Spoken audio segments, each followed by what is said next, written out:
Bienvenido nuevamente a mi canal. En este video presentaremos el llamado teorema de Poynting. Este teorema fue desarrollado por John Henry Poynting, quien fue estudiante de Maxwell. Y la pregunta que Poynting intentó y de hecho logró contestar fue: ¿cómo se comporta la potencia o la energía de una onda electromagnética? Para dar respuesta a esta pregunta, podemos iniciar con la primera ecuación de Maxwell, que si recuerdan me dice que el rotacional del campo magnético, el rotacional de H, es igual a la densidad de corriente de conducción J más la densidad de corriente de desplazamiento, que recordemos que es la derivada parcial con respecto al tiempo de la densidad de flujo eléctrico. A continuación, hacemos un producto punto con el campo eléctrico a ambos lados de esta primera ecuación de Maxwell, que entonces quedaría E punto, el rotacional de H, y del otro lado tendríamos, distribuyendo el producto punto, E punto J más E punto dd dt. Seguidamente vamos a utilizar una identidad vectorial para poder simplificar esta expresión. Esa identidad nos dice que la divergencia de un producto cruz es igual a menos un campo vectorial por el rotacional del otro más el otro campo vectorial punto el rotacional del primero. Observen que aplicando esta identidad vectorial entonces yo puedo reemplazar la parte izquierda de la ecuación previa y entonces escribir de ese lado izquierdo que H punto el rotacional de E menos la divergencia del producto cruz entre E y H va a ser igual a E punto J más E punto dd dt. Excelente. A este punto entonces podemos aplicar la segunda ecuación de Maxwell. Recuerden que la segunda ecuación de Maxwell me dice que el rotacional del campo eléctrico es igual a menos la derivada de la densidad de flujo magnético con respecto al tiempo. Esta segunda ecuación de Maxwell entonces me permite sustituir en el lado izquierdo de la ecuación H punto, en lugar de este rotacional de E, la menos derivada de B de T. Lo demás queda igual. Ahora podemos pasar la expresión de la izquierda que involucra una derivada parcial con respecto al tiempo al lado derecho de la ecuación, o al lado derecho del igual, donde hay otra derivada parcial con respecto al tiempo.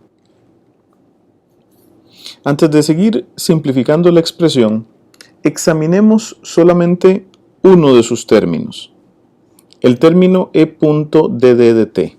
Es decir, veamos cómo se comporta ese producto punto entre un campo vectorial y la derivada con respecto al tiempo de una densidad de flujo.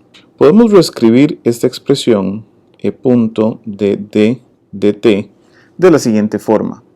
Podemos multiplicar arriba y abajo por 2, un medio por 2 para mantener la igualdad. Luego podemos sacar el epsilon para dejar la densidad de flujo eléctrico en términos del campo eléctrico.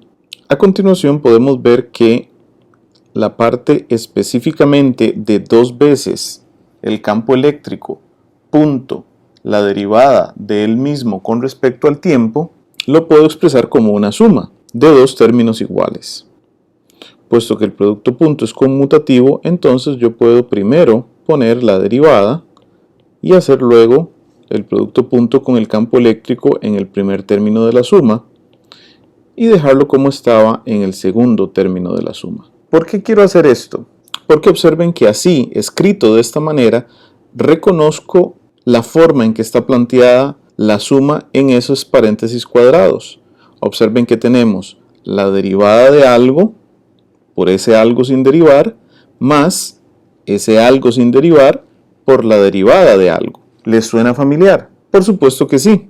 Es la regla del producto en las derivadas. Así es que ese paréntesis cuadrado que está ahí lo puedo escribir de forma más compacta como la derivada con respecto a t del producto punto de E con el mismo. Observen que puedo introducir de nuevo el epsilon en la derivada y en el producto punto y entonces escribir un medio de la derivada con respecto al tiempo de E punto D. Podemos hacer un razonamiento equivalente para la expresión H punto dB dt, y entonces obtendremos un medio de dt de H punto B. Esto significa entonces que menos la divergencia del producto cruz entre E y H vendría a ser igual a E punto J más, y ahora aquí aprovechamos los dos resultados que acabamos de obtener, un medio de dt de E punto D más un medio de dt de H punto B. Por supuesto, ustedes pueden observar en esta ecuación que lo que está involucrado son solo derivadas, derivadas con respecto al tiempo, derivadas con respecto a las coordenadas espaciales. Es decir, esta descripción que tenemos en pantalla es una descripción microscópica, diferencial del fenómeno. Sin embargo, quisiéramos ver la versión macroscópica o experimental, integral del fenómeno. ¿Cómo logramos esto? Lo logramos integrando esta expresión sobre el volumen, es decir, la menos integral de volumen de la divergencia del producto cruz de E con H sería igual a la integral de volumen de E punto J más la integral de volumen de un medio por la derivada con respecto al tiempo de E punto D más la integral de volumen de un medio de la derivada con respecto al tiempo de H punto B. Finalmente podemos ver que en la integral de volumen del lado izquierdo del igual podemos aplicar el teorema de la divergencia y convertir la integral de volumen en una integral de superficie cerrada. Ahora la divergencia del producto cruz de E por H sería simplemente el producto cruz de E por H, punto un diferencial de superficie. El lado derecho también sufre cambios. La integral de volumen de E punto J permanece inalterada, pero las integrales de volumen que involucraban derivadas parciales con respecto al tiempo van a sufrir un cambio. Vamos a invertir el orden de integración y derivación. Esto lo podemos hacer gracias a que los límites de las integrales de volumen no dependen del tiempo. También vamos a sacar el 1 medio ya que es constante, quedando entonces la ecuación de esta forma. Esta ecuación es lo que se conoce como el teorema de Poynting. A ustedes, estimados estudiantes, les dejo de tarea moral que verifiquen que las unidades de este teorema son watts.